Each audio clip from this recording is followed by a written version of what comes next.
اهلا بيكم في برنامجنا حياة كلب. النهارده هنتكلم عن حاجة جديدة في الحلقة، وهي عبارة عن ان ازاي اخش او ادخل بالكلب بتاعي. ايه ده؟ هو في حاجة اسمها ادخل واطلع بالكلب بتاعي ليها طريقة؟ طبعا. طيب، اول حاجة هنقولها تابعونا على اليوتيوب وتابعونا على الفيسبوك، تقدروا تشوفوا الحلقات القديمة اللي فاتتكم. ايه بقى يا سيدي الطريقة اللي انت بتتكلم عليها ان احنا ينفع نخش بالكلب بطريقة معينة ونخرج بالكلب بطريقة معينة؟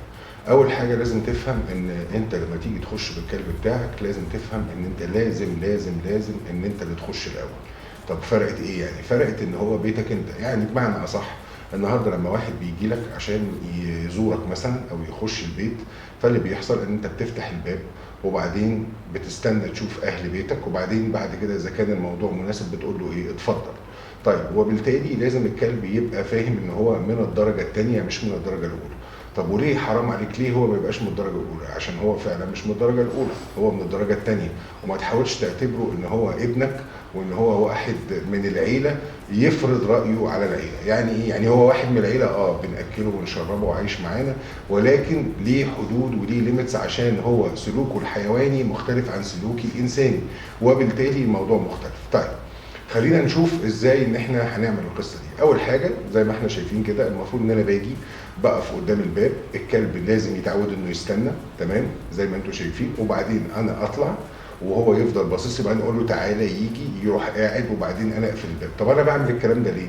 عشان اسهل على نفسي، عشان افرض ان انا مثلا معايا اكياس، معايا ضيوف، معايا وات ايفر، ما يجيش الكلب يروح داخل قبليهم ويبتدي بقى يتنطط عليهم ويبهدل فيهم. لكن الحاجه الثانيه، معايا اكياس، معايا شنط، يبقى ينفع اخش احطها والكلب يستنى لغايه لما انا ادخل الحاجه، وبعدين اقول له تعالى يخش ورايا، وبعدين اقفل الباب. فدي الطريقه اللي انت تقدر تستخدمها عشان خاطر ازاي ان انت تقدر تتحكم في الكلب ويبقى مريح معاك جوه البيت. ما يبقاش السلوك عشوائي، ما يبقاش انا معايا الاكياس وجاي داخل الحق امسك دي، الحق حلق على الكلب، ابقى انا في الاخر عايش في حياه بوهيميه مش فاهم لها اي حاجه. فاللي احنا اللي بنقوله لازم تبتدي تحطه. طيب، دلوقتي احنا شايفينه ان كلبك متربي قوي، بتقول له ست ستي ورحت معدي راح جاي وراك وطالع. هتعمل الكلام ده ازاي؟ هنعمل الكلام ده ان احنا مثلا بنلبس الخناقه، تمام، وكل ما يجي الكلب يتحرك عشان يخش بروح شده واطلع اقف قدامه لمده 5 6 ثواني، وبعدين اقول له تعالى، يجي يخش ورايا، اروح شادد مقعده تاني كويس ويستنى لغايه لما اقفل الباب. لما انا اعمل ده كل يوم، اللي هيحصل ان الكلب هيبتدي يفهم ان في سلوك للدخول وفي سلوك للخروج. ونفس الموضوع برضو لو انا جيت اخرج الكلب، لازم اعمل نفس الطريقه عشان يحصل ايه؟ عشان الكلب كمان يبقى اهدى في الخروج معايا. ما يبقاش الكلب عنده كل الاكسيتيشن وتنطيط وهبل وحركات ولف ودوران، وفي الاخر اخده واقول ابتدي الكلب ايه؟ الكلب ده اكسايتد قوي وانا مش عارف اسيطر عليه. في الحاله دي بتعمل ايه؟ بترفع الليش وبتقول له مش هننزل، وبتسيبه يهدى لمده 5 6 دقائق وترجع تجرب معاه تاني. فالقصه ليها اهميه.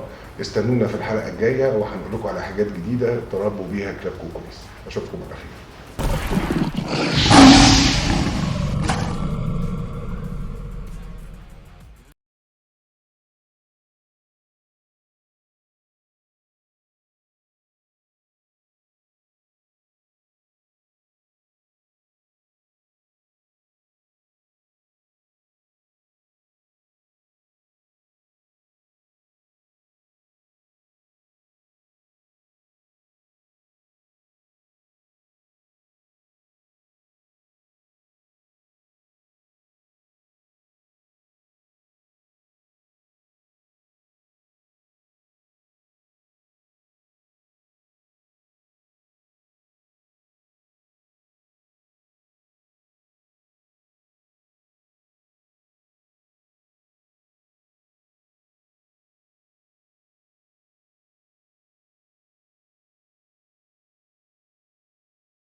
ازاي انا كلبي كل ما اجي اسلم على حد في الشارع ابتدى الكلب بتاعي هوب يروح ناطط وعامل ايه، ناطط حضن الراجل اللي قدامي، صاحبي اللي قدامي، وصاحبي بيقلق من الكلاب او وسخ له هدومه او الحقيقه ان في طريقه ان انت المفروض تسلم بيها على الناس، ولازم يبقى عندك الاول تحكم في الكلب او الكلب مدرب. يعني ايه؟ يعني لازم الاول ان انت الكلب يكون بيسمع كلامك عشان تقدر تفصله عن الاكشن ده وما يبقاش اكسايتد. طيب اول حاجه بنقولها ان انت لازم تقف، وبعد ما تقف اللي يحصل ان انت شايف صاحبك جاي بتدي الكلب بتاعك امر ان هو يقعد، بالتالي بيقعد، وبالتالي بعد كده قبل ما صاحبك يجي بتروح انت طالع خطوه قدام كلبك، فكلبك بقى في الضغط، وهنا تروح مسلم على صاحبك، وبعدين بعد كده بتروح جاي على الجنب اليمين وتبتدي تنتروديوس الكلب ان هو يروح لصاحبك. فحتى في الحاله دي هيروح بشيء من الهدوء مش بشيء من الاندفاع والقوه عشان ما يبهدلش الدنيا. مره في الثانيه هتلاقي العمليه دي اتحسنت، وتقدر تجرب ده مع حد من قرايبك مره واثنين وثلاثه، هتلاقي الكلب بعد كده ابتدى يهدى.